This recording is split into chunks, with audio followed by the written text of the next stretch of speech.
नमस्कार। नमस्ते। नमस्कार। मैं हमारे बीच में 5 दिसंबर से आरंभ हुई वार्तामाला सावित्री के आलोक में मानव अभिप्सा और भागवत कृपा के चतुर्थ दिवस पर आप सभी सुधीजनों का हृदय से स्वागत करता हूं। हमारे प्रबुद्ध विद्वान वक्ता डॉक्टर निरूपम बहुतकी जी का हृदय से स्वागत करता हूं।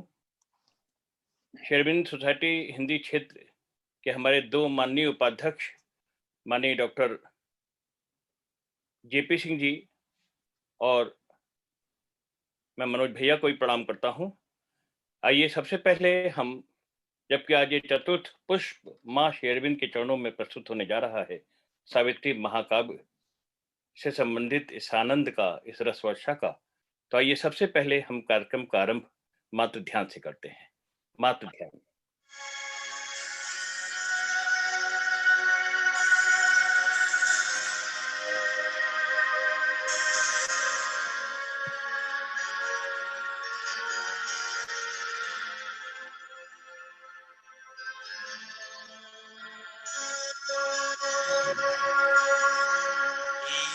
Atom of matter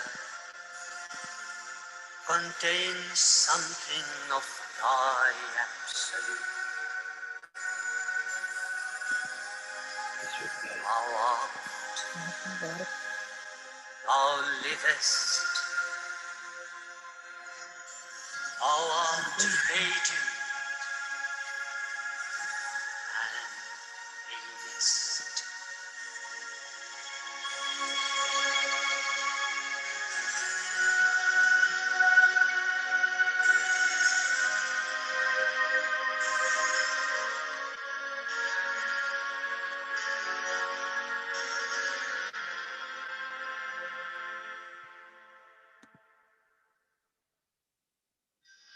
Maheshana Parudevo Mahimano Paraskriti Agurana Parumantu Nastu Tattvam Guruhaparam Naguroradhikam Tattvam Naguroradhikam Tapaha Tattvajnanam Paramanastu Tasmai Shri Namah Ramupaihi Sharanam Ramupaihi Sharanam Ramupaihi Sharanam Shri Aurobindo Sharanam.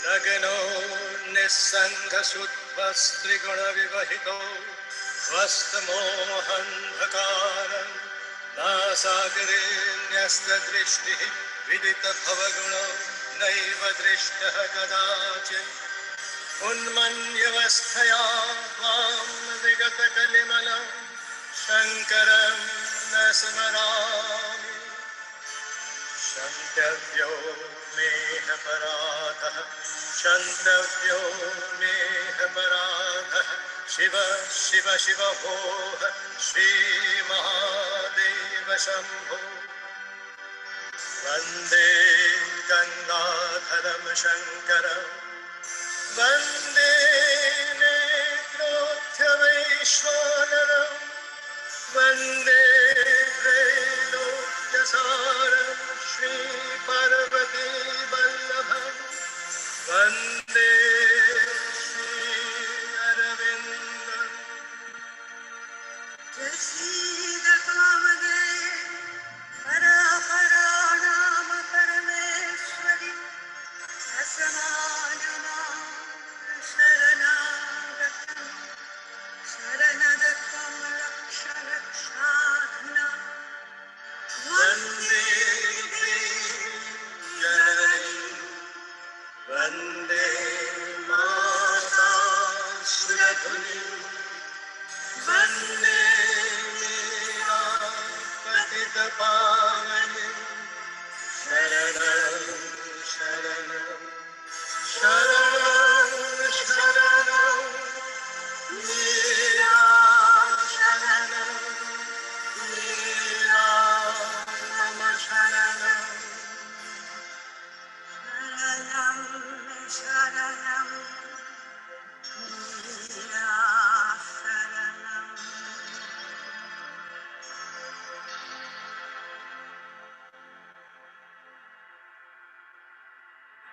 अभी हमने मात्र ध्यान किया और श्री अरविंद के महाप्रयाण दिवस यानी 5 सितंबर से 9 दिसंबर तक चेक करना बंद। चलने वाला ये जो वार्तामाला क्रम है, सावित्री के आलोक में मानव अभिप्सा और भागवत कृपा, आज इसके चतुर्थ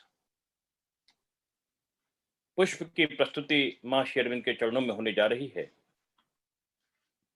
मैं इसके पूर्व क्या आमंत्रित करूं हमारे बीच में हमारे विद्वान वक्ता, जो निरंतर पिछले 3 दिन से हमको इस सावित्री की रसगंगा का आस्वादन करा रहे हैं।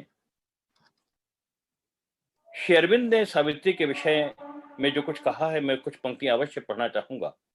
श्री अरविंद एक साधक के प्रश्न के उत्तर में कहते हैं कि सावित्री अनेक परिष्कृतियों का अंतहीन परिणाम थी। यानी श्री अरविंद ने अनेक वर्षों में जो 24,000 पंक्तियां लगभग लिखी, ये जाने कितनी बार परिष्कृत की गई। श्री अरविंद पुनः कहते हैं उस साधक से, यह बहुत सरल है। मैंने सावित्री का उपयोग आरोहण के एक साधन के रूप में किया। श्री अरविंद स्वयं कह रहे हैं कि सावित्री उनकी साधना थी। वो कहते हैं अपने उस साधक शिष्य से कि मैंने सावित्री का उपयोग आरोहण के एक साधन के रूप में किया। मैंने इसका समारंभ एक निश्चित मानसिक स्तर से किया था। हर बार मैं उच्चतर स्तर तक पहुंच जाता तो मैं उस स्तर का पुनर्लेखन करता। इसके अतिरिक्त मैं सावधान था कि यदि कोई अंश मुझे निम्न स्तरों से आता प्रतीत होता तो मैं उसे इसलिए छोड़कर संतुष्ट नहीं था कि यह उत्तम काव्य है। जहां तक संभव है, सारी सामग्री एक जैसी टकसाल से निकली हुई रखनी थी। श्री अरविंद का वो कहते हैं कि सारी सामग्री एक जैसी टकसाल से निकली हुई रखनी थी।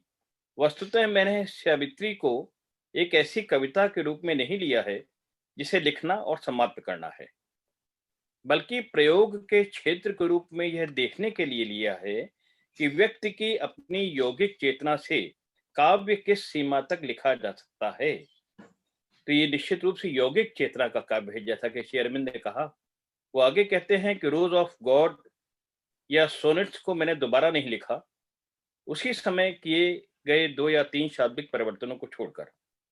श्री अरविंद आगे कहते हैं साधक से कि सावित्री को मैं अपने मस्तिष्क के ऊपर से प्राप्त करता हूं और अपने किसी उपक्रम के बिना या दिमागी परिश्रम के बिना परिवर्तन और संशोधन ऊपर से ग्रहण करता हूं। यदि मैं 100 बार भी परिवर्तन करूं तो मन उस पर कार्य नहीं करता। यानी ये मानसिक रचना नहीं है। वो फिर कहते हैं कि मैं दोहराऊंगा इसको कि यदि मैं 100 बार भी परिवर्तन करूं तो मन उस पर कार्य नहीं करता, यह वह केवल ग्रहण करता है। पहले ऐसा नहीं होता था। मन सदैव अनगढ़ रचना सामग्री पर परिश्रम करता रहता था। कविताएं प्रथम पंक्ति से लेकर अंत तक निर्झर बहती आती थीं। 1 या 2 परिवर्तन केवल कुछ में रह जाते थे, अन्य को नया रूप देना होता था। यदि प्रथम अंतः प्रेरणा निम्न स्तरीय होती तो सावित्री स्वयं सिद्ध रचना है। इस स्वयं श्री अरविंद कह रहे हैं, जो अन्य रचनाओं से भिन्न है। मूल रूप में पुरानी अंतः प्रेरणा के अंतर्गत मैंने इसको 8 या 10 रूप दिए थे। इसके अनंतर अब मैं इसका पूर्णतः पुनर्लेखन कर रहा हूं, प्रथम पर्व पर ध्यान केंद्रित करते हुए और बार बार इस आशा से कार्य कर रहा हूं कि प्रत्येक पंक्ति एक संपूर्ण परिपूर्णता, परफेक्शन हो सके। लेकिन मैं इस कार्य के लिए कठिनाई से ही समय निकाल पाता हूं। ये 1934 में उन्होंने एक साधक से वार्ता करते हुए कहा था और उसके बाद भी श्री अरविंद ने निरंतर संशोधन किए। कल मैं निश्चित रूप से निरोध बरन जी का कुछ अनुभव आपको सुनाना चाहूंगा, जिन्होंने उसके कुछ अंशों का लेखन भी किया था बाद में प्रभु की आज्ञा से। तो आइए हम आज इस ज्ञान रूपी रसगंगा में पुनः डूबने के लिए, डुबकी लगाने के लिए तैयार हूं। हमारे बीच में हमारे विद्वान वक्ता, राजस्थान श्री अरविंद सोसाइटी के उपाध्यक्ष डॉक्टर निरुपम रोहतगी जी उपस्थित हैं। सावित्री के साधक हैं, सावित्री के परम साधक हैं। इससे श्रेष्ठ उनका परिचय हो नहीं सकता। तो आइए डॉक्टर निरुपम रोहतगी जी का स्वागत हम करते हैं आज की वार्ता के लिए। डॉक्टर साहब, स्वागत है आपका। अनिल जी, जी सर। बहुत बहुत धन्यवाद। प्रणाम। आपने जो सावित्री के विषय में बताया वो एक विशेषता है सावित्री की कि वह स्वयं चेतना के उच्चतर लोकों से यहाँ पर उतरी है और श्री अरविंद ने उसे प्राप्त कर हम लोगों के लिए हमारे सामने रखा। इस क्रम में हमारी 3 वार्ताएं हो चुकी हैं। जो कल हमने विषय लिया था उसका बहुत संक्षेप में मैं स्मरण करते हुए आगे बढ़ूंगा। उसमें हमने पहला विषय लिया था कि असुर भगवान के ही अंश हैं, वे भगवान से ही जन्म लेते हैं और भागवत संकल्प के लिए ही कार्य करते हैं। उनकी विशेषता यह होती है कि यह जो भागवत संकल्प का कार्य चल रहा है, यह जो मनुष्य के विकास का कार्य चल रहा है, जो इस धरा पर दिव्य जीवन को प्रकट करने का कार्य चल रहा है, उसको गति प्रदान करते हैं और उसको पूर्ण बनाने में अपनी सहायता करते हैं। उसके बाद दूसरा विषय हमने लिया था कि जो मनुष्य के जीवन का उद्देश्य है वो भी देवों, असुरों और अन्य सभी शक्तियों के अनुरूप वह भी अपने अंतर में छिपे दिव्य तत्व को प्रकट करना है। मनुष्य को स्वयं दिव्य बनना है, अर्थात उसे अपनी देह में भगवान को प्रकट करना है। परंतु अभी जो मनुष्य की स्थिति है उसको अगर हम कुछ शब्दों में कहना चाहें तो मनुष्य अंधकार में जी रहा है और इस जगत में वह एक अंधे व्यक्ति के समान भटक रहा है। वह अपने ज्ञान के प्रति आश्वस्त नहीं है। उसने जो भी ज्ञान प्राप्त किया है उसके विषय में उसके मन में एक संशय बना रहता है। वह अपने उद्देश्य के प्रति अनभिज्ञ है, अपनी अमरता के प्रति अनभिज्ञ है और वह अपने महान भविष्य के प्रति भी अनभिज्ञ है। और तीसरा बिंदु जो हमने लिया था मुख्य रूप से वो यह था कि मनुष्य मन के द्वारा अपने सच्चे स्वरूप को नहीं पा सकता है, क्योंकि मानव मन सत्य को देखने में असमर्थ है। यदि मनुष्य मन से सत्य को नहीं जान सकता तो उसके पास क्या उपाय है? आज हम कुछ ऐसी पंक्तियां देखेंगे जो मनुष्य को आगे बढ़ने के लिए मार्ग दिखाती हैं।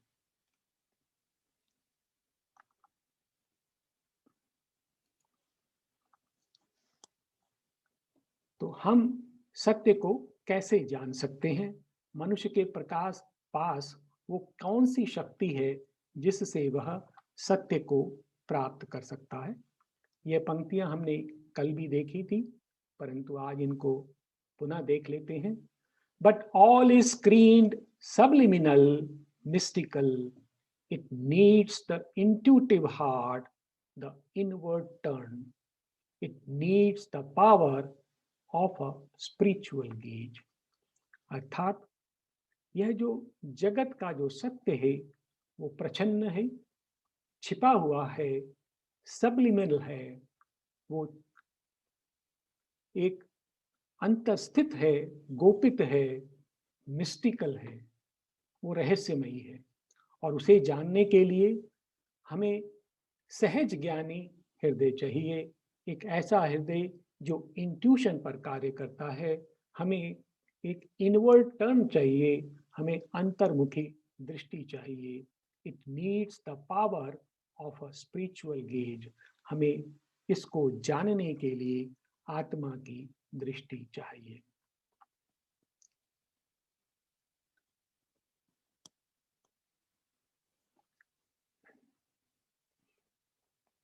तो हम यह ज्ञान किस प्रकार से प्राप्त कर सकते हैं?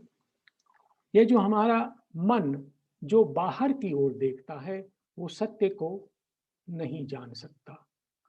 उसके लिए हमें हमारे अंतर में स्थित एक देव की, आत्मा की वाणी को सुनना होगा।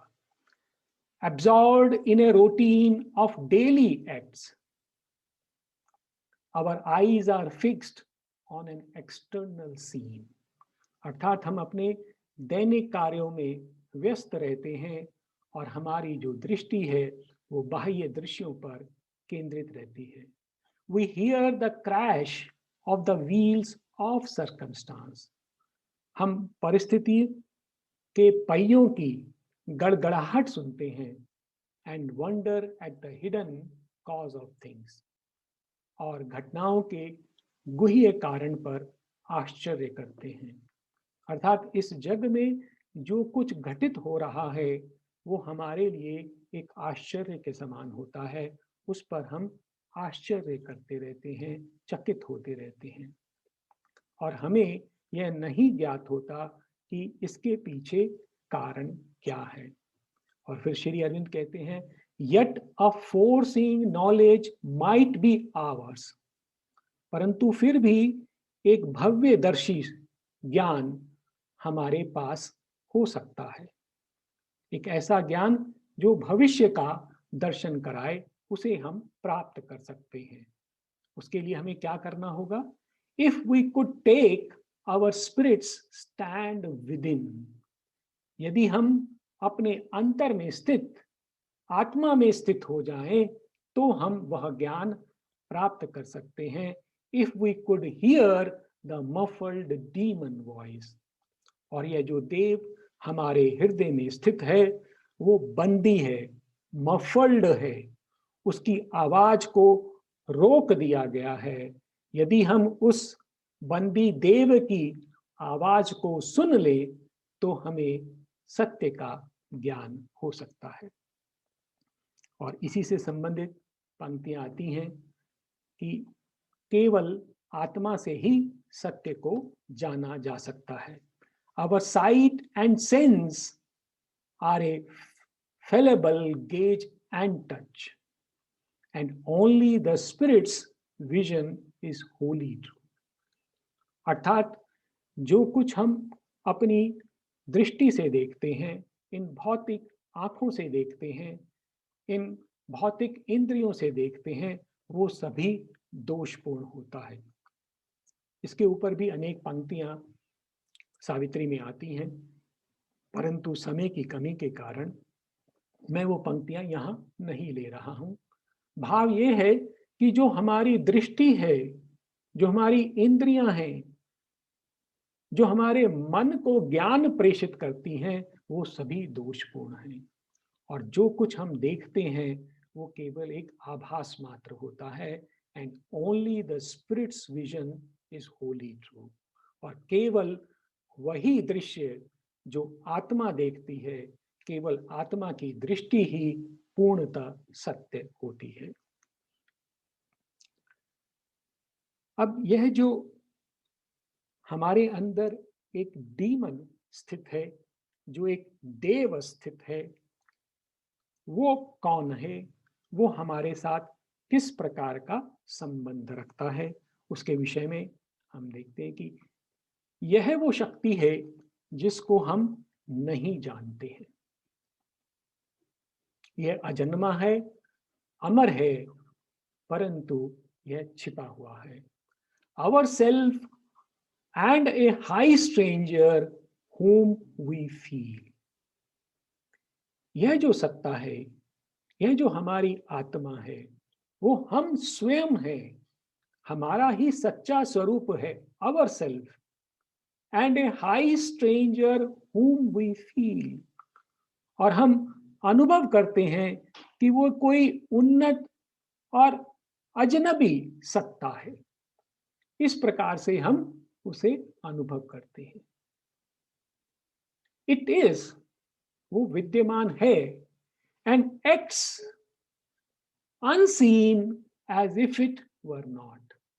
और यह जो सत्ता है, यह कार्य करती रहती है परंतु अदृश्य रहती है, और हमें प्रतीत होता है कि वो नहीं है। Ourself and a high stranger whom we feel it is and acts unseen as if it were not. It follows the line of sempiternal birth.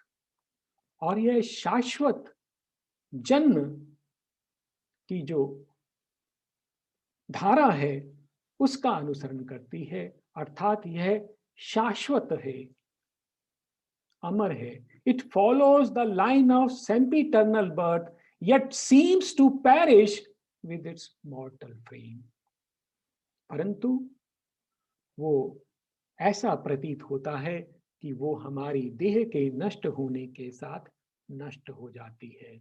परंतु जैसा हमने अनेकों जगह पढ़ा है, हम जानते हैं, शास्त्रों में लिखा हुआ है कि ये अजन्मा है, अमर है, और यह हमारे अंदर विद्यमान है। यही पंक्तियां, इससे जुड़ी पंक्तियां गीता में भी आती हैं, जो आत्मा के विषय में कहती हैं, ना जायते म्रियते वा कदाचित, नायम भूतवा भविता वा न भूया, अजो नित्या शाश्वतो अयम पुराना, नयम हन्यते हन्यमाने शरीरे। अर्थात आत्मा ना तो पैदा होती है, ना ही वह मरती है। वो शाश्वत है, नित्य है, पुरातन है, और न हन्यते हन्यमाने शरीरे, और शरीर के समाप्त होने के पश्चात वह, उसका अंत नहीं होता है। तो यह जो सत्ता है या जो देव है, वो हमारे हृदय में स्थित रहता है। और वो किस प्रकार से उसका स्वभाव है, वह प्रच्छन्न है, उदासीन है, इनडिफरेंट है, परंतु वह हमारे जीवन का स्वामी है, और हमारे जीवन में जो जो घटनाएं होती हैं उन सब का अनुमंता है। अर्थात हमारे जीवन में ऐसी कोई घटना नहीं हो सकती जिसकी स्वीकृति हमारी आत्मा ना देती हो। A conscious soul in the unconscious world, इस अचित जगत में वो एक सचेतन आत्मा है। और कहाँ पर स्थित है? Hidden behind our thoughts and hopes and dreams, वो हमारे विचारों, हमारी आशाओं और हमारे स्वप्नों के पीछे छिपी हुई है। An indifferent master, वो स्वामिनी है, उदासीन है, साइनिंग नेचर्स एक्ट, और जो प्रकृति हमारी सत्ता में कार्य कर रही है उसकी अनुमंता है, उसको सम्मति देती है। Leaves the vicegerent mind a seeming king, और वो पीछे छिपी रहती है, और जो मन उसका प्रतिनिधि है, ऐसा प्रतीत होता है कि वो इस सत्ता का राजा है। और हम ये जानते हैं कि ये हमारा अनुभव है कि हमारी आत्मा हमें दिखाई नहीं देती, जो कि इस पर शासन करती है हमारे जीवन पर, परंतु हम देखते हैं कि मन हमारे जीवन पर शासन कर रहा है। तो श्री अरविंद कह रहे हैं कि मन वास्तविक शासक नहीं है, वो एक प्रतिनिधि है, वाइसजेरेंट माइंड, और वह ऐसे कार्य करता है जैसे वह एक राजा हो। तो यह जो आत्मा है हमारे अंदर हृदय में छिपी रहती है, इस जीवन की स्वामिनी है, अनुमंता है। और यह जो आत्मा है, इसका स्वरूप कैसा है? यह अपने संकल्प में स्वतंत्र है, और वो भगवान की प्रतिनिधि है इस जगत में। और इस जगत में, इसकी लीला में, इसके दुखों में भाग लेने के लिए उसने स्वेच्छा से जन्म लिया है। यह बात अनेक बार आएगी कि हम इस जगत में किसी अपने पूर्व कर्मों के कारण नहीं, किसी दोष के कारण नहीं, किसी त्रुटि के कारण नहीं, अपितु अपने स्वतंत्र संकल्प से भगवान के कार्यकर्ता के रूप में जन्म लेते हैं। और हमने स्वयं स्वीकार किया है इस धरा पर भागवत संकल्प के लिए कार्य करने के लिए, और उसी स्वतंत्र संकल्प में हमने इस धरा पर जन्म लिया है। In the mystery of its selecting will, तो इसका जो संकल्प है वो निश्चय करता है और वो रहस्यमयी है, वही स्वतंत्र है जो सेलेक्ट करता है इस जीवन को। In the mystery of its selecting will, in the divine comedy A participant, और दिव्य लीला में वह एक सहभागी है। द स्पिरिट्स कॉन्शियस रिप्रेजेंटेटिव, वो परमात्मा का एक सचेतन प्रतिरूप है, गॉड्स डेलीगेट इन अवर ह्यूमैनिटी, और इस मनुष्यता में, मानव में वो भगवान का प्रतिनिधि है, उसका प्रतिरूप है। कॉमरेड ऑफ द यूनिवर्स, वो इस जगत का साथी है, उसकी यात्रा में वो साथ साथ चल रहा है। द ट्रांसेंडेंस रे, और वो परात्पर की किरण है, उसका अंश है। She had come into the mortals bodies room, वह स्वयं इस देह में उसने जन्म लिया है। और किस लिए जन्म लिया है? To play at ball with time and circumstance, इस काल और परिस्थिति के खेल में भाग लेने के लिए उसने स्वयं इस जगत में जन्म लिया है। अर्थात हम इस जगत में स्वयं अपनी इच्छा से हमने जन्म लिया है, और उसका इस जगत में किस प्रकार का संबंध रहता है? यह जो जगत सुख और दुख से पूर्ण है, और निरंतर हम कष्टों से और छोटे छोटे आनंदों से होकर आगे बढ़ते रहते हैं, उन सब में हमारी आत्मा सदा आनंदित रहती है। वो किसी भी प्रकार का दुख हो, आत्मा को किसी प्रकार का दुख नहीं होता। A joy in the world her master movement here, इस जगत में वो आनंद से पूर्ण है। The passion of the game lighted her eyes, और यह जो खेल है, इसका जो आवेश है, वो उसके नेत्रों को प्रदीप्त करता है, उसको आनंद देता है। A smile on her lips welcomed earth's bliss and grief, इस धरा में जो भी सुख है, जो भी दुख है, उन सभी को वह अपने होठों पर मुस्कान से स्वागत करती है। अर्थात किसी भी प्रकार की परिस्थिति में उसके पास दुख का कोई कारण नहीं है। A laugh was her return to pleasure and pain, और वो प्रत्येक प्रकार के दुख और सुख को एक हर्ष में स्वीकार करती है, और उसका हमसे क्या संबंध है?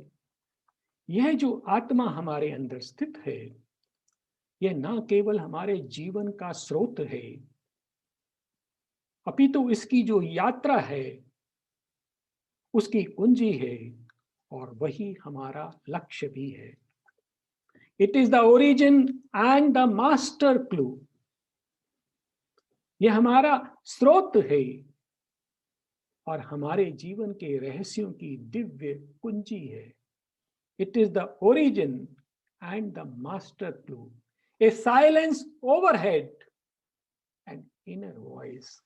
हमारे शीर्ष के ऊपर स्थित ये नीरवता है, और हृदय में स्थित ये एक वाणी है। A living image seated in the heart. हमारे हृदय में यह एक जीवंत मूर्ति के रूप में स्थित है। An unwalled wideness and a fathomless point. और इसका स्वरूप कैसा है? इसका विस्तार असीम है, अनवॉल्ड वाइडनेस।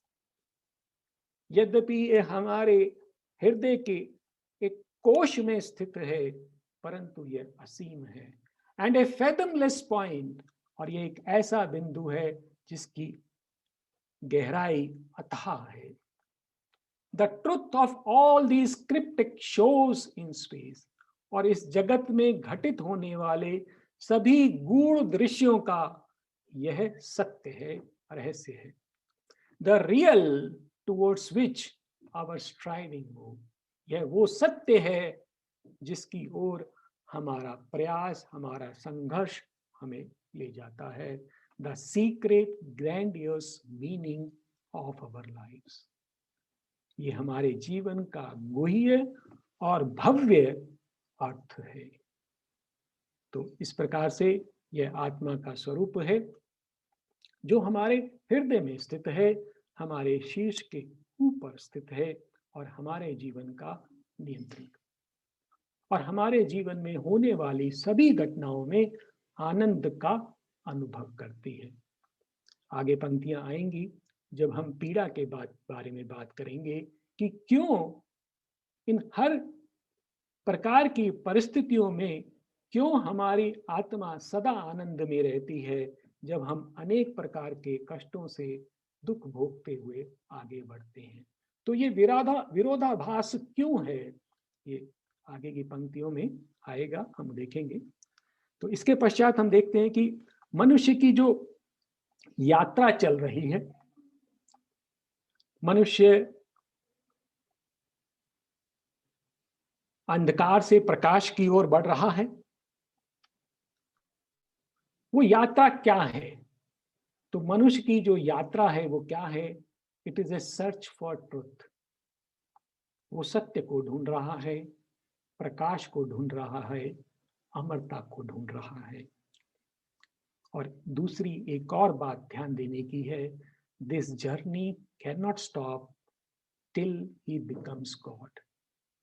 अनेकों बार हमारे सामने यह बात रखी जाती है कि किसी प्रकार से हमें इस जीवन से मुक्ति मिल जाए, हम इसके कष्टों से मुक्त हो जाएं और अपने स्वर्ग लोक में जाकर आराम से विश्राम करें।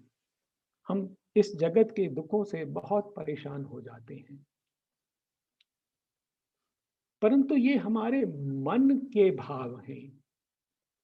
अगर हम सत्य को जानना चाहते हैं कि यह जो हमारी यात्रा है, जन्म जन्मांतर चल रही है, ये तब तक नहीं रुकने वाली तब जब तक कि हम भगवान को नहीं प्राप्त कर लेते। इसलिए ये व्यर्थ है इस प्रकार की कामना करना कि हम इस धरा को छोड़कर मुक्त हो जाएं, क्योंकि हमारे जीवन में जो संकल्प कार्य करता है वो हमारी आत्मा का संकल्प कार्य करता है, हमारे अहम का संकल्प कार्य नहीं करता है। और इसलिए जन्म जन्मों तक ये यात्रा चलती रहेगी जब तक कि उस आत्मा का संकल्प पूरा नहीं हो जाएगा, जब तक हम अपने हृदय में स्थित भगवान को नहीं पालेंगे। तो देखें ये पंक्तियां मनुष्य के जीवन की यात्रा के बारे में है। Night is not our beginning nor our end. हम अंधकार से उत्पन्न नहीं हुए हैं, वह हमारा आरंभ नहीं है और वही हमारा अंत भी नहीं है। She is the dark mother in whose womb we have hid, safe from too swift a waking to world pain. ये जो अंधकार हमें दिखाई देता है, ये अंधकार रूपी माता, उसके गर्भ में हम छिप गए हैं। We have hid safe, क्योंकि वहां हमें सुरक्षा मिलती है। किससे? From too swift a waking to world pain. इस जगत में बहुत शीघ्र आगे बढ़ने से जो हमें कष्ट प्राप्त होता है, उससे अपने को सुरक्षित रखने के लिए हम माता के गर्भ में अंधकार में छिप गए हैं। अर्थात हम क्योंकि समर्थ नहीं है बहुत तेजी से आगे बढ़ने के लिए, इसलिए हमने अंधकार में रहना स्वीकार किया है कुछ समय के लिए। We came to her from a supernal light. हम उसके पास उस दिव्य प्रकाश से आए हैं। By light we live. वही प्रकाश हमारा जीवन है, वही हमें आगे ले जाता है। And to the light we go. और वही भगवान के प्रकाश की ओर, उस प्रकाशमय सत्ता की ओर हम आगे बढ़ते हैं। और ये पंक्तियां आती हैं कि मनुष्य का जो यात्रा है वो किस प्रकार की है। बहुत कम शब्दों में कह दिया है, His is a search of darkness for the light, of mortal life for immortality. तो मनुष्य का जो जीवन है वो अंधकार से प्रकाश की ओर जा रहा है और मृत्यु से अमरता की ओर जा रहा है। और यही भाव बृहदारण्यक उपनिषद में भी आते हैं, असतो मा सद्गमय तमसो मा ज्योतिर्गमय मृत्युर्मा अमृतम गमय। और फिर ये पंक्तियां जिनका मैं संदर्भ दे रहा था कि यह जो यात्रा है यह कभी समाप्त नहीं हो सकती। कब तक? जब तक हम दिव्य नहीं हो जाते। वस्तुतः यह यात्रा तो उसके पश्चात भी चलती रहती है, क्योंकि जब हम अपनी आत्मा को प्राप्त कर लेते हैं तब हमारे मन से यह प्रश्न समाप्त हो जाता है कि हमें जीना है या नहीं जीना है। यह जो प्रश्न है ये मन का प्रश्न है, क्योंकि आत्मा तो स्वयं स्वतंत्र है, उसको इससे कोई अंतर नहीं पड़ता कि वो जग में है या जग से बाहर है। And never can the mighty traveller rest. और ये जो महान यात्री है कभी भी विश्राम नहीं कर सकता। And never can the mystic voyage cease. और ये जो रहस्यमय यात्रा है यह कोई दुर्घटना नहीं है, यह जो यात्रा है एक रहस्यमय यात्रा है और यह समाप्त नहीं हो सकती। कब तक नहीं समाप्त हो सकती? Till the nation dusk is lifted from man soul. जब तक मनुष्य की आत्मा के ऊपर पड़ा हुआ अज्ञान का अंधकार वो दूर नहीं हो जाता, तब तक यह यात्रा समाप्त नहीं हो सकती। And the morns of God have overtaken his night. और जब तक भागवत प्रकाश मनुष्य के अंधकार को दूर नहीं कर देता तब तक यह यात्रा समाप्त नहीं हो सकती। और फिर बहुत सुंदर पंक्तियां आती हैं कि यह यात्रा ऐसी नहीं है कि जिसमें हम अकेले अपने टूटे फूटे साधनों से आगे बढ़ रहे हैं। नहीं, ऐसा नहीं है। हमारे साथ सदा एक दिव्य सारथी साथ रहता है। हमारी जीवात्मा सदा हमारे साथ रहती है और हमारे सभी कर्मों में वो उसकी दृष्टि भी रहती है, उसका निर्देशन भी रहता है। तो ये पंक्तियां देखिए, Alive in a dead rotating universe, we were not here upon a casual globe, abandoned to a task beyond our force. Even through the tangled anarchy called fate, and through the bitterness of death and fall, an outstretched hand is felt upon our eyes. तो ये जो जगत, जड़ जगत घूम रहा है उद्देश्यहीन, उस जगत में हमें अपनी शक्ति से अधिक कार्य करने के लिए अकेला नहीं छोड़ दिया गया है। Abandoned to a task beyond our force, ऐसा नहीं है कि हमें यहाँ अकेला छोड़ दिया गया है। और यह जो नियति है, जो निरंकुश है, जटिल है, यह जो मृत्यु है, ये पतन है, उसकी जो कड़वाहट है, इन सब में एक दिव्य हस्त सदा हमारी सहायता को हमारे साथ बना रहता है। और वो किस प्रकार का है? It is near us in unnumbered bodies and births. यह अनेकों जन्मों में हमारे साथ बना रहता है। In its unslackening grasp, it keeps for us safe the one inevitable supreme result no will can take away and no doom change. और इसकी पकड़ कैसी है? अनस्लैकनिंग ग्रैस्प। ये बिल्कुल ना छूटने वाली पकड़ है और उसमें वह सुरक्षित रखता है क्या? वन इनएविटेबल सुप्रीम रिजल्ट, एक ऐसा परम फल जो अनिवार्य है, जिसको बदला नहीं जा सकता, इसको वह अपने हाथों में सुरक्षित रखता है, जिसे कोई भी संकल्प और कोई भी दुर्भाग्य बदल नहीं सकता है। वो क्या है? The crown of conscious immortality, सचेतन अमरत्व के मुकुट को पाना, यह हमारा जो है फल है, हमारा लक्ष्य है। The God had promised to our struggling souls when first man's heart dared death and suffered life. और यह पुरस्कार, इसका वचन भगवान ने हमें तब दिया था जब हमने इस धरा पर उसका कार्य करने का वचन दिया था। एक म्यूचुअल डेट है हमारा भगवान के साथ। हम इस धरा पर भगवान का कार्य करने आए हैं और हमने साहस करके इस जीवन में, इस धरा पर मृत्यु को और जीवन के कष्टों को भोगने का संकल्प किया है। और उसके प्रत्युत्तर में भगवान ने हमें एक आश्वासन दिया है कि अंततः तुम्हें मैं अमरता का मुकुट प्रदान करूंगा। The crown of conscious immortality the God had promised to our struggling souls when first man's heart dared death and suffered life. तो जब हमने प्रथम बार इस जीवन को स्वीकार किया, हम स्वतंत्र थे इस धरा पर आने के लिए।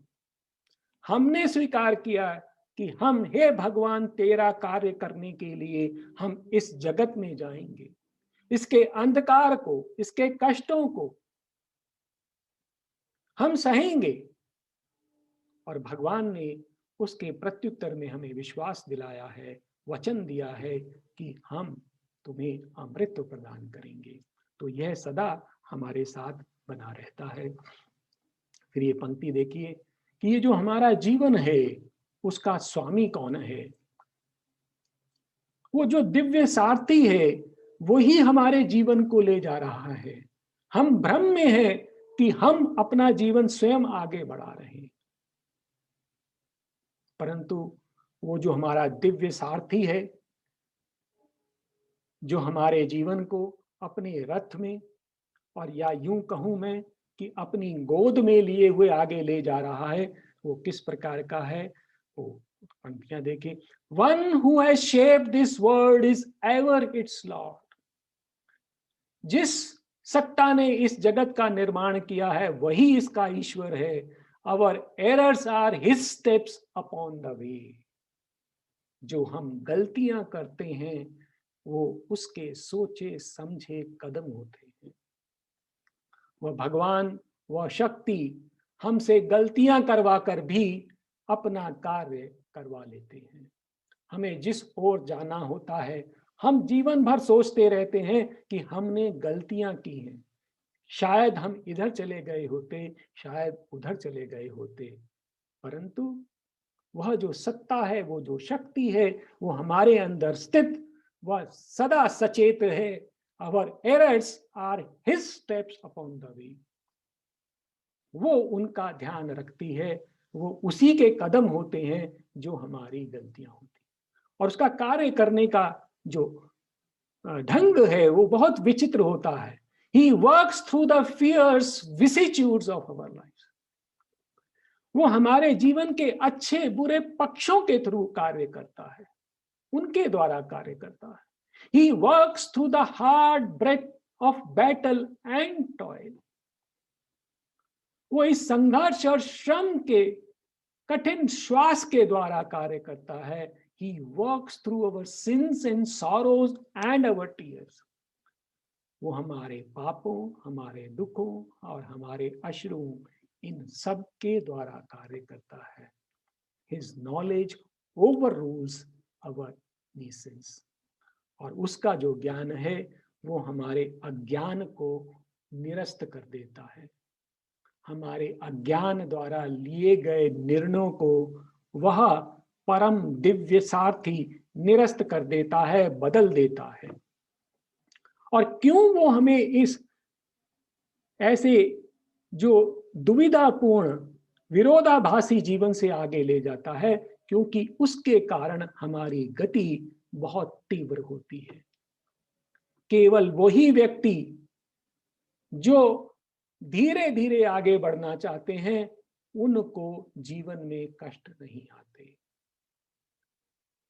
जो इस संकल्प को, जो प्रगति के संकल्प को लेकर उसको तीव्र गति से आगे बढ़ने के लिए तैयार हैं, उनको इन कष्टों में से, विरोधाभासों में से गुजरना होता है।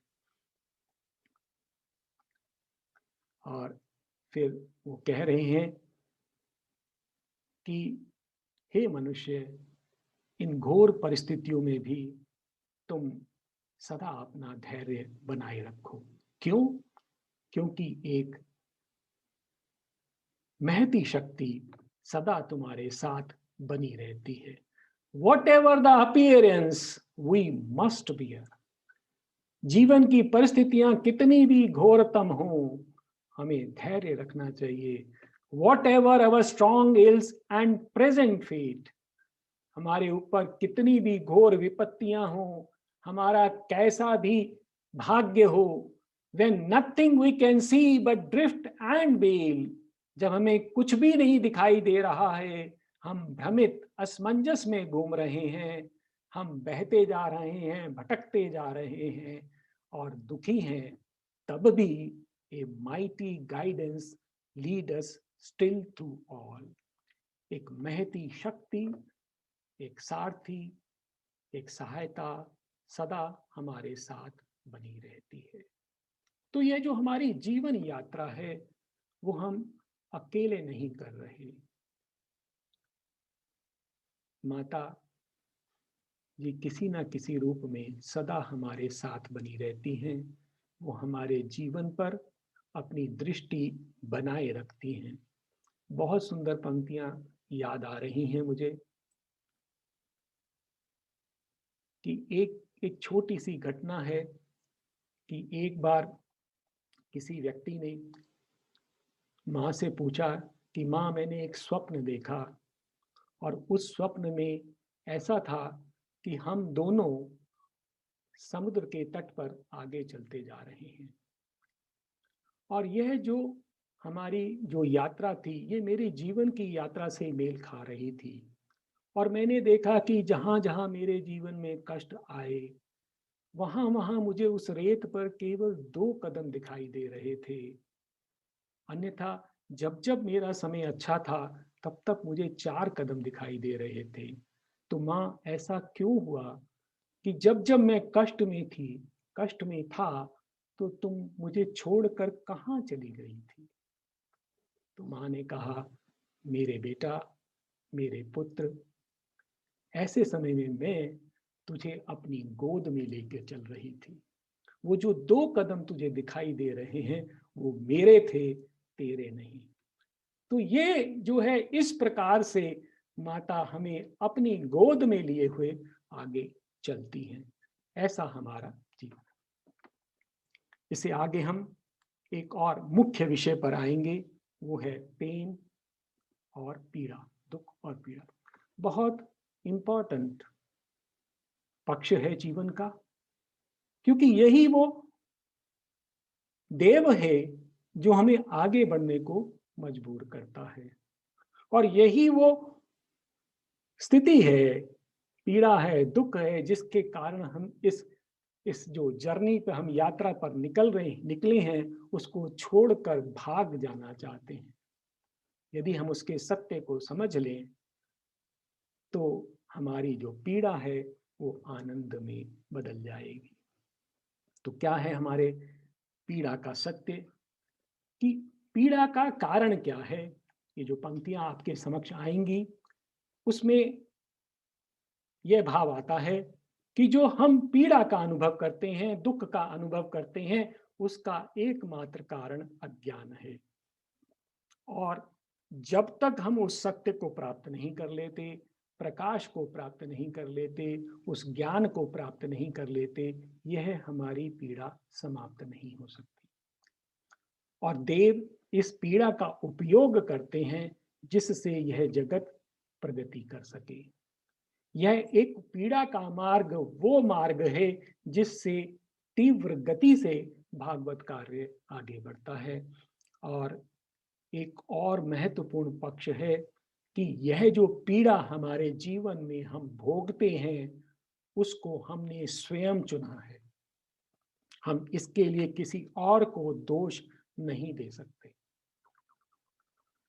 केवल अंतर इतना है कि जब हम अपने सतही मन से सोचते हैं तो हमें उसका कारण नहीं मिलता, लेकिन हमारे जीवन में जो जो घटनाएं हो रही हैं वो हमारी आत्मा ने स्वयं चुनी है। तो देखें इन पंक्तियों को कि पीड़ा की क्या आवश्यकता है। Thence rose the need of a dark, intruding God, the world's dread teacher, the creator, pain. कहते तब उसकी आवश्यकता पड़ी उस देव की जो बलपूर्वक हमारे जीवन में प्रवेश कर गया। The dark intruding god, the world's dread teacher, वो कठोर शिक्षक है, सृजक है, रचनाकार है। क्यों? Where ignorance is, there suffering too must come. जहां जहां अज्ञान है वहां वहां दुख अवश्य आएगा। Thy grief is a cry of darkness to the light. ये जो तेरा दुख है वो और कुछ नहीं, अंधकार की पुकार है प्रकाश के लिए। तो इस प्रकार से जो हमारी अपूर्णता है, जब हम पूर्ण होने का प्रयास करते हैं, यह जो हमारी पुकार है वही दुख का रूप लेती है।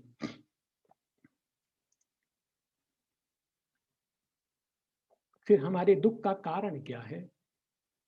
कि हमारे हृदय में एक दिव्य ज्योति बंद है और हम उसको निकलने नहीं दे रहे हैं। और जब तक वो हमारे हृदय में बंद है तब तक दुख का कारण है।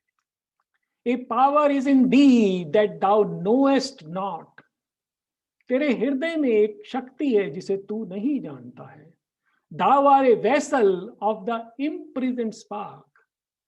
तू इस एक अग्नि का, एक स्फुलिंग का तू पात्र है जिसमें यह बंद है। It seeks relief.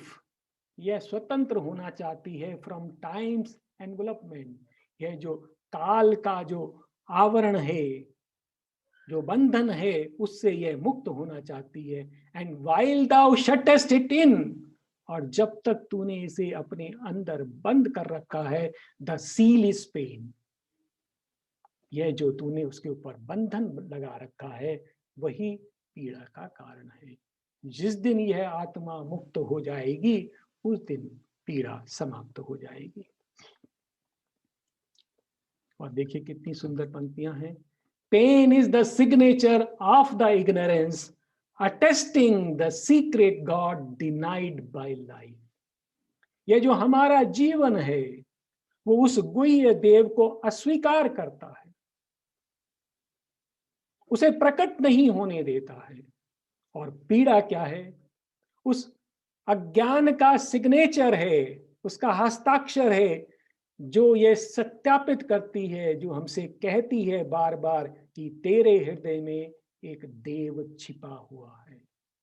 Pen is the signature of the ignorance, attesting the secret God denied by life until life finds him. जब तक यह जीवन उसको नहीं ढूंढ लेता, उस देव को नहीं ढूंढ लेता, pain can never end, pain समाप्त नहीं हो सकती। पेन की आवश्यकता क्यों पड़ी? क्योंकि पेन के कारण ही यह जगत आगे बढ़ा है। Pain plot the first hard ground of the world drowse. यह जब जगत निद्रा में था, ऊंघ रहा था, उस समय पीड़ा ने सबसे पहले इसके कठोर धरातल पर हल चलाया। By pain, a spirit started from the clod. एक मिट्टी के ढेले से जो आत्मा आगे बढ़ी, जो जीवन आगे बढ़ा, वो उसका कारण भी पेन था। By pain, life stirred in the subliminal deep. और पेन के कारण ही उस पत्थर में, उस जड़ तत्व में प्राण ने करवट ली। और पेन का क्या कारण है कि यदि पेन ना हो, यदि पीड़ा ना हो, तो मनुष्य हमेशा शांत अपनी जिस स्थिति में है उसी में बना रहेगा, वो आगे नहीं बढ़ेगा। तो it is like a spur, एक वो चाबुक है जो हमें आगे बढ़ने के लिए विवश करता है। If the heart were not forced to want and weep, यदि हमारा हृदय मजबूर नहीं होता कामना करने को और रोने को, if the heart were not forced to want and weep, his soul would have lain down content at ease. यदि हमारे पास दुख नहीं होता, आंसू नहीं होते, तो हम आराम से चादर डाल के सो रहे होते। हमें क्यों उठने की जरूरत थी? क्यों कोई कार्य करने की जरूरत थी? And never thought to exceed the human start. और हमने कभी भी यह जो अपना मनुष्य जीवन है उससे आगे बढ़ने का ना सोचा होता।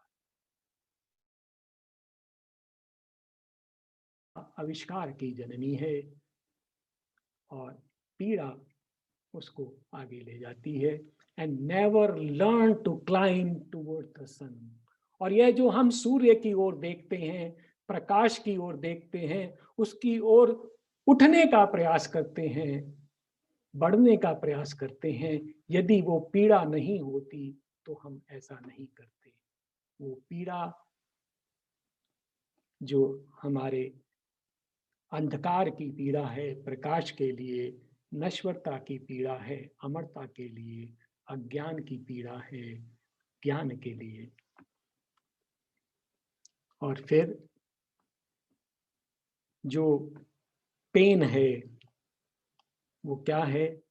देव इसका उपयोग करते हैं। कैसे उपयोग करते हैं? Pain is the hammer of the gods to break. अब पेन को वो एक हथौड़े के रूप में प्रयोग करते हैं। और क्या तोड़ना चाहते हैं वो उससे? Pain is the hammer of the gods to break a dead resistance in the mortal's heart.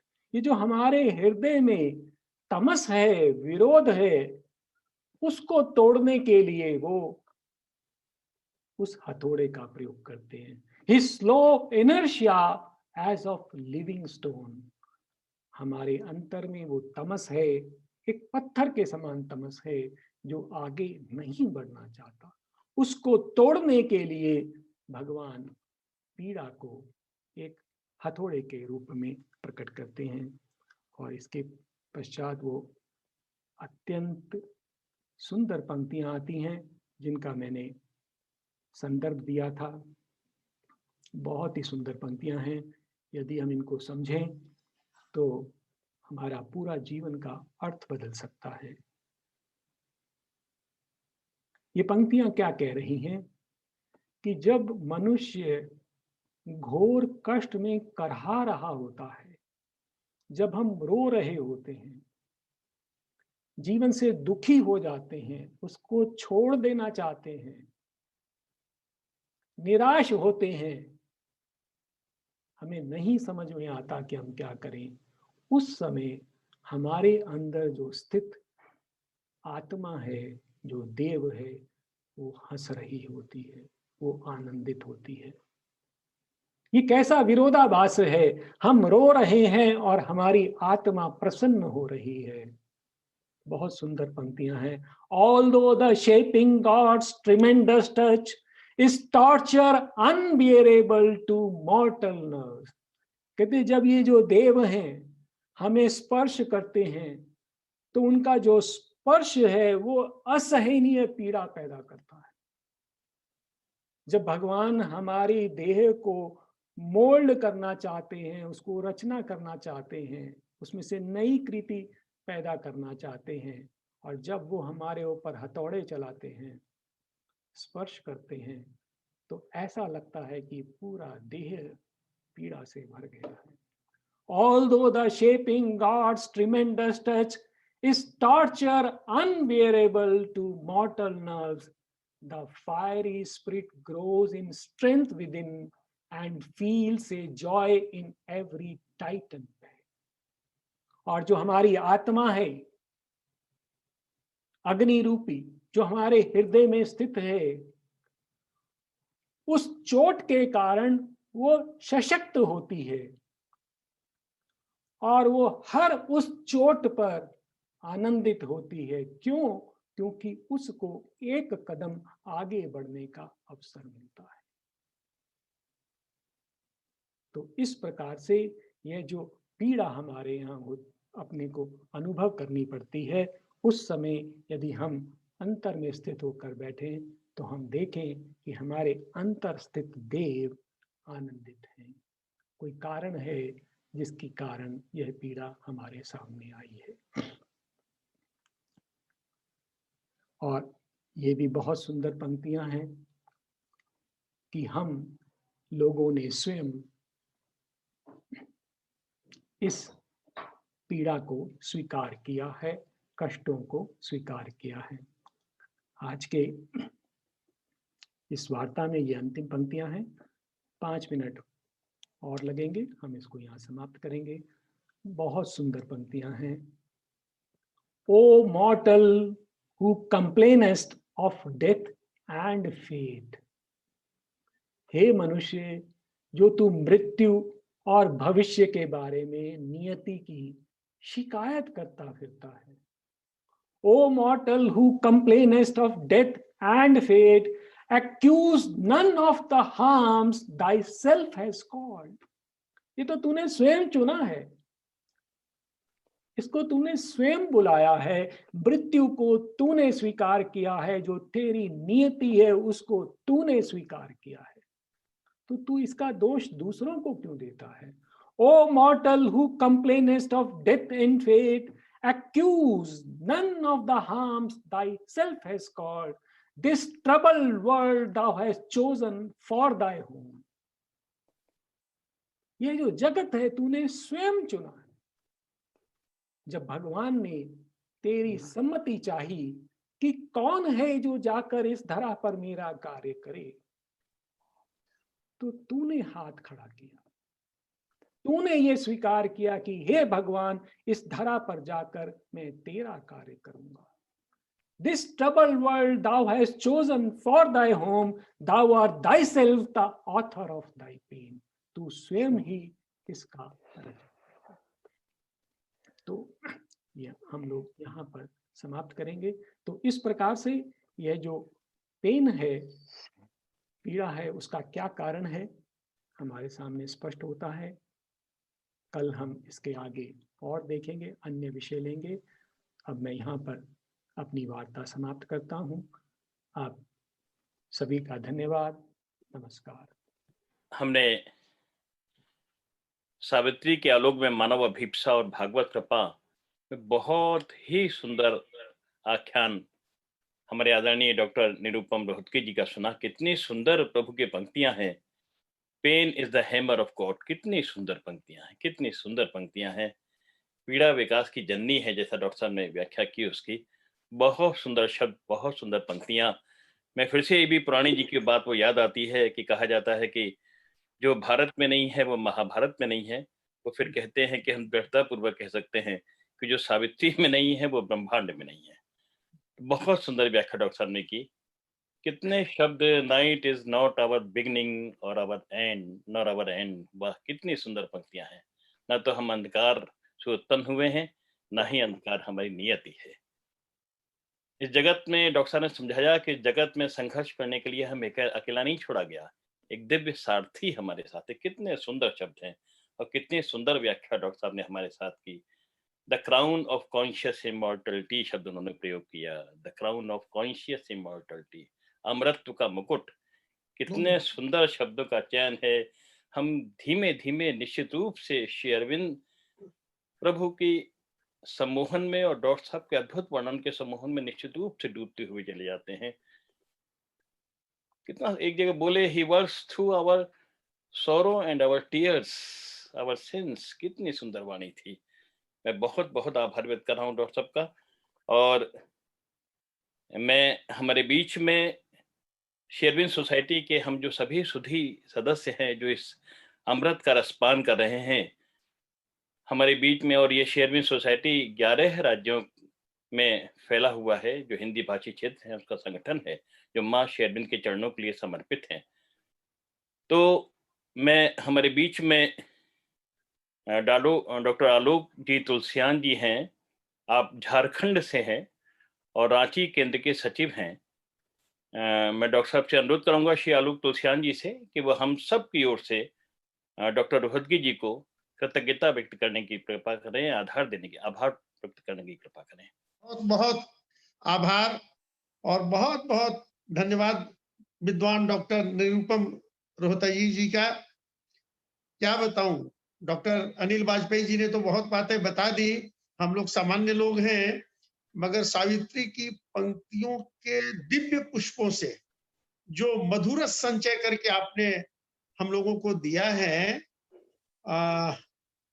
Divya सारथी तो भगवत कृपा है ही है, मगर यहाँ पर आप हम लोगों के सारथी बन के हम लोगों को आप एक ऐसी जगह ले जा रहे हैं सावित्री का, जो हम लोगों के लिए संभव नहीं था। हम लोगों के लिए एक जो सामान्य हम लोग श्रोतागण हैं, सामान्य साधक जो हैं। और एक बात और जो मुझे विशेष रूप से आपके लिए कहनी है, आप जब पंक्तियों की प्रस्तुति में कभी कभी जो अंग्रेजी भाषा में जो वो आपकी आवाज में जो स्पंदन है, वो स्पंदन हमें माता जी की ओर ले जाता है। डॉक्टर साहब, डॉक्टर निरुपम रोहतगी जी को मैं विशेष रूप से आभार प्रकट करना चाहता हूं।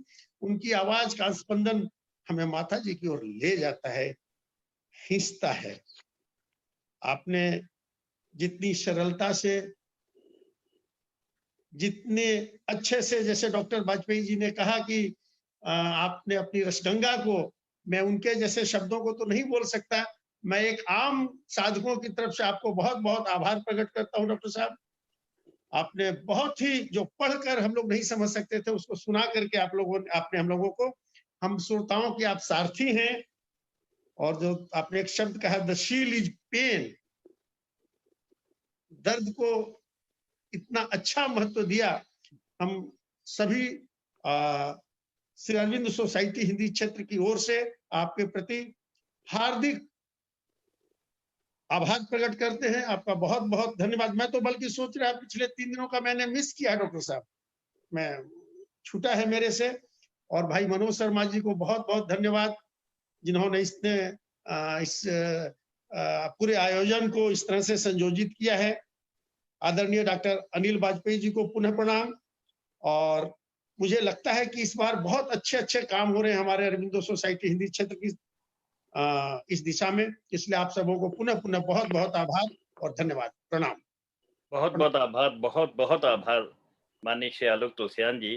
कितने सुंदर, कितने सहज शब्दों में आपने कहा। और निश्चित रूप से आपने जो कहा कि जब कुछ शब्दों को डॉक्टर साहब बोलते हैं, चाहे संस्कृत के चाहे इंग्लिश के, तो ऐसा लगता है हृदय से सीधी आवाज जो प्रकट हो रही है, वो जुबान से आती हुई नहीं लगती, वो हृदय की पुकार मालूम पड़ती है, वो अभिप्सा निश्चित रूप से मालूम पड़ती है। बिल्कुल आपने बिल्कुल सही कहा डॉक्टर साहब। ये जो मानवता की जन्म कुंडली जिसे कहा जाता है सावित्री का, तो उसका चाहे वर्णन हो, चाहे श्रवण हो, चाहे पाठन हो, चिंतन हो, दर्शन हो, मनन हो, सब कुछ एक परमानंद है, सब कुछ एक परमानंद है। और धन्य है हम सब जो हमको ये सुनने के लिए मिल रहा है। माननीय हमारे विद्वान वक्ता जी से। मुझे तो, मैं कल भी कह रहा था कि माननीय आलोक जी, कि ऐसा लगता है कि जैसे कि रोज वो पतवार लेकर के, और हमारी नौका के वो एक पंक्तियां हैं कविता की, धीरे धीरे ले चल माझी तरुणी। बिल्कुल बिल्कुल डॉक्टर साहब। तो रोज अपनी पतवार से वो जो ज्ञान गंगा है उसकी जल किरणों को, जल की जो सूक्ष्म कण है उनको उद्वेलित करते हुए धीरे धीरे धीरे धीरे हम एक ऐसे आनंद में डूबते हुए चले जाते हैं, वो अद्भुत आनंद होता है। मैं बहुत बहुत आभार व्यक्त करता हूँ। कितना मार्मिक, आज जो रेत में दो पद चिन्हों वाला उन्होंने वृत्तांत सुनाया, कितना सुंदर, कितना सरल, कितना मार्मिक, और कितना जीवन में प्रेरणा देने वाला था।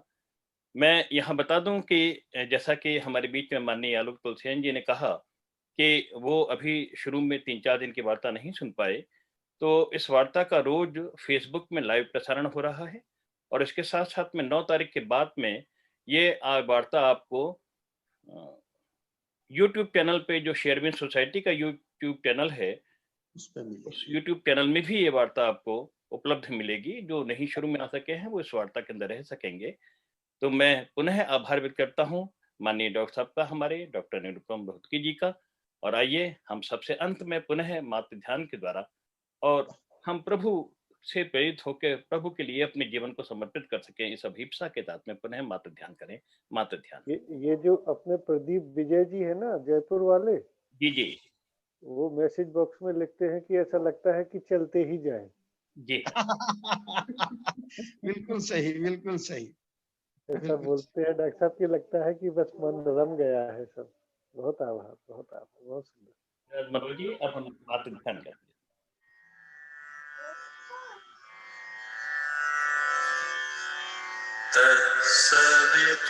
तत्सवितुर्वरं रूपं ज्योतिः परस्य धीमहि यन्नः सत्येन दीपयेत्।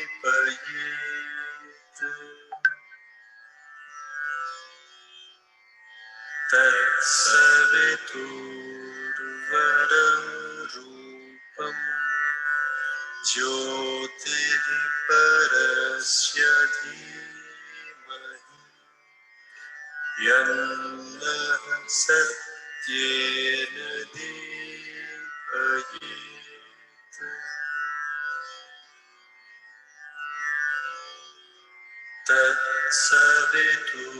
तत्सवितुर्वरं रूपं ज्योतिः परस्य धीमहि यन्नः सत्येन दीपयेत्।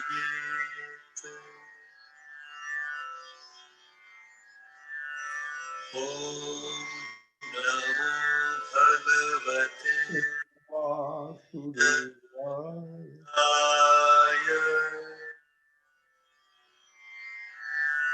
ॐ नमो भगवते श्री अरविन्दाय।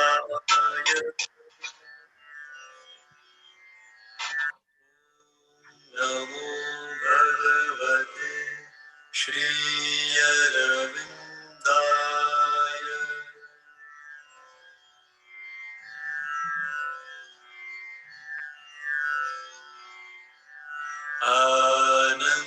आनन्दमयि चैतन्यमयि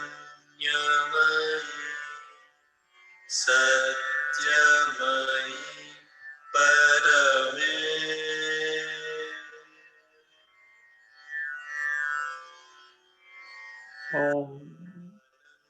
आनन्दमयि चैतन्यमयि सत्यमयि परमे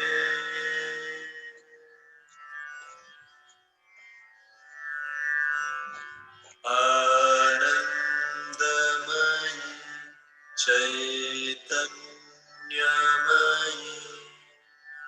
सत्यमयि परमे। भी सभी श्रोताओं साधकों से आग्रह करूंगा कि कल हम 7:30 बजे, कल का महत्वपूर्ण दिन है, महासमाधि दिवस है, उस दिन विशेष रूप से हम ध्यान भी करेंगे और इस अमृतवाणी को भी सुनेंगे। बहुत बहुत धन्यवाद।